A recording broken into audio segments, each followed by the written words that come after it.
आ गए आप। आ गए हो तो चैनल को सब्सक्राइब कर लेना, वीडियो अच्छी लगे तो लाइक और शेयर कर देना और हाँ, बेल आइकन जरूर दबा देना ताकि आपको नई वीडियोस की नोटिफिकेशन मिलती रहे।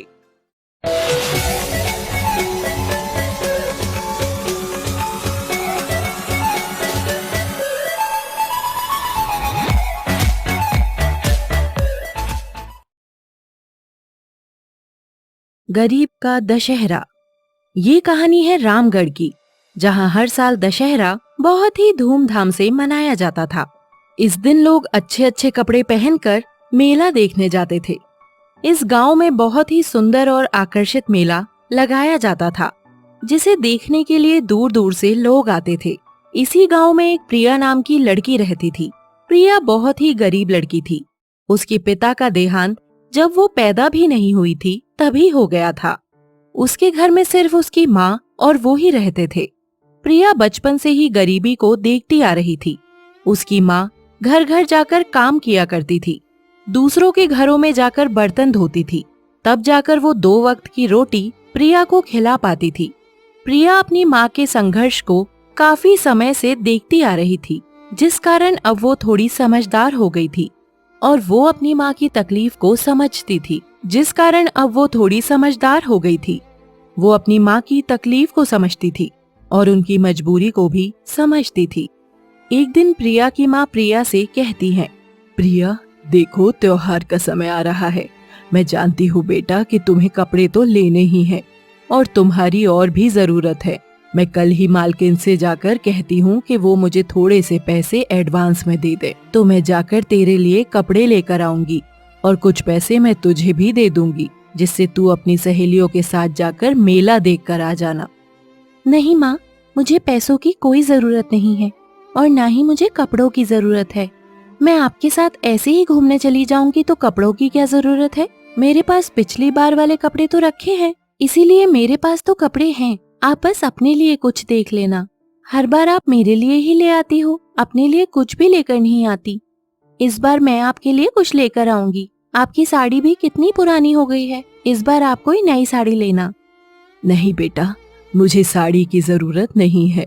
मुझे मालकिन ही अपनी पुरानी साड़ी दे देती हैं। मेरा तो उसी में काम चल जाता है।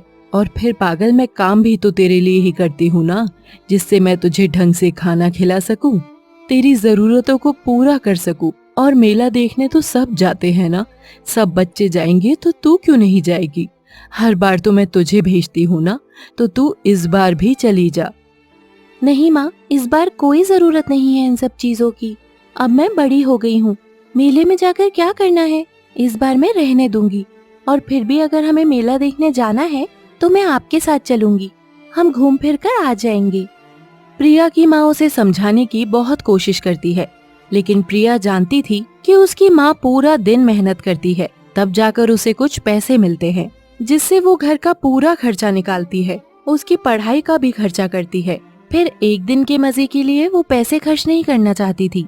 उधर प्रिया की माँ भी समझ जाती है कि उसकी बेटी सिर्फ इसलिए मना कर रही है क्योंकि अब वो बड़ी हो गई है। उसे पता है कि हमारे पास पैसों की कमी है, इस वजह से वो जाना नहीं चाहती थी। लेकिन वो भी कहती है, चाहे मुझे कुछ भी हो जाए, मुझे कितनी भी मेहनत क्यों ना करनी पड़े, पर मैं अपनी लड़की को हर सुख दूंगी, उसे जीवन की हर खुशी दूंगी। इसीलिए वो अपनी बेटी को मेले में भेजने की ठान लेती है और अगले दिन अपनी मालकिन के पास जाती है और उससे कहती है, मालकिन, त्योहार शुरू हो रहे हैं, नवरात्रि भी है, मुझे कुछ पैसों की जरूरत है और पूजा पाठ के लिए भी पैसे चाहिए। आपको तो पता है कि हर साल हमारे गांव में बहुत ही शानदार मेला लगता है और मैं अपनी बेटी को मेला देखने हर बार भेजती हूँ। सोच रही हूँ कि अब वो बड़ी हो गई है तो उसे थोड़े ज्यादा पैसे दे दूँ। मैं आपसे विनती करना चाहती हूँ कि आप मुझे कुछ पैसे एडवांस में दे दीजिए। ठीक है, तुम पैसे ले लेना। मैं कल तुम्हारे मालिक से पैसे लेकर रखूंगी, फिर मैं तुम्हें कल दे दूंगी। लेकिन मैं तुम्हें एक बात बताना चाहती हूँ कि अब तुम्हारी लड़की बड़ी हो गई है, उसका ध्यान रखो। ज्यादा मेले में घुमाना ठीक नहीं होगा। अगर उसको भेजो तो तुम भी उसके साथ ही जाना। ठीक है मालकिन, मैं उसके साथ ही जाऊंगी, लेकिन हमारे गांव के लोग बहुत अच्छे हैं। वो किसी की भी लड़की पर गंदी नजर नहीं रखते हैं और अपनी ही बेटी मानते हैं। लेकिन फिर भी मैं अपनी बेटी का पूरा ध्यान रखूंगी। फिर वो अगले दिन अपनी मालकिन से पैसे लेकर नवरात्रि की तैयारी करती है। अच्छे से व्रत करके कन्याएं बिठाकर कन्या जिमाती है और फिर दशहरा का दिन भी आ जाता है। सुबह से ही पूरे गांव में तरह तरह की दुकानें लगना शुरू हो जाती हैं। मिठाई की, कपड़ों की, बहुत से बड़े बड़े झूले लगते हैं। ये सब देखकर प्रिया बहुत खुश होती है और वो अपनी माँ से कहती है, माँ, हम कब मेला देखने जाएंगे? मुझसे तो रुका ही नहीं जा रहा है।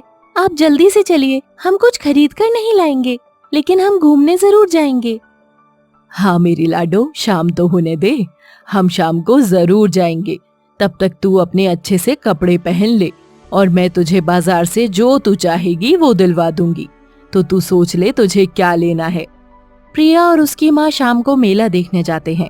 वो मेला देखकर बहुत खुश होते हैं।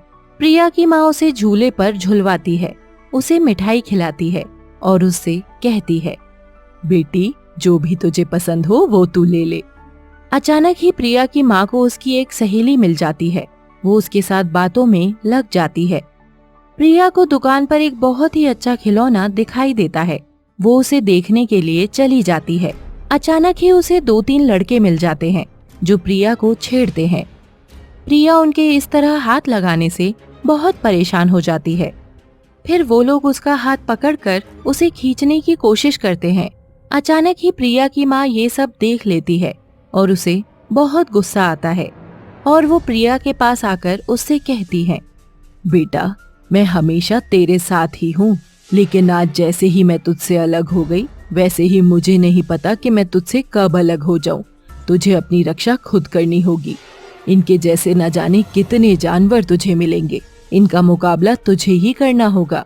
आज दशहरा है, दशहरे के दिन ही रावण का नाश होता है और हम जैसी लड़कियों और औरतों को रोज ही ऐसे रावण का सामना करना पड़ता है। तो हमें भी माँ दुर्गा का रूप लेकर इनको खुद ही सबक सिखाना पड़ेगा। प्रिया को अपनी माँ की बात सुनकर बहुत हिम्मत आती है और वो अचानक से ही दुर्गा रूप ले लेती है और वो उन बातों को याद करती है जो वो लड़के उससे कर रहे थे। फिर उसे सब याद आता है और ऐसा लगता है जैसे उसमें माता की शक्ति आ गई हो। फिर वो एक पास की दुकान से त्रिशूल उठाकर उन लड़कों की बुरी तरीके से पिटाई करती है और फिर वहाँ पुलिस आ जाती है और फिर प्रिया उन्हें पुलिस के हवाले कर देती है और उनसे कहती है, आज की नारी कमजोर नहीं है।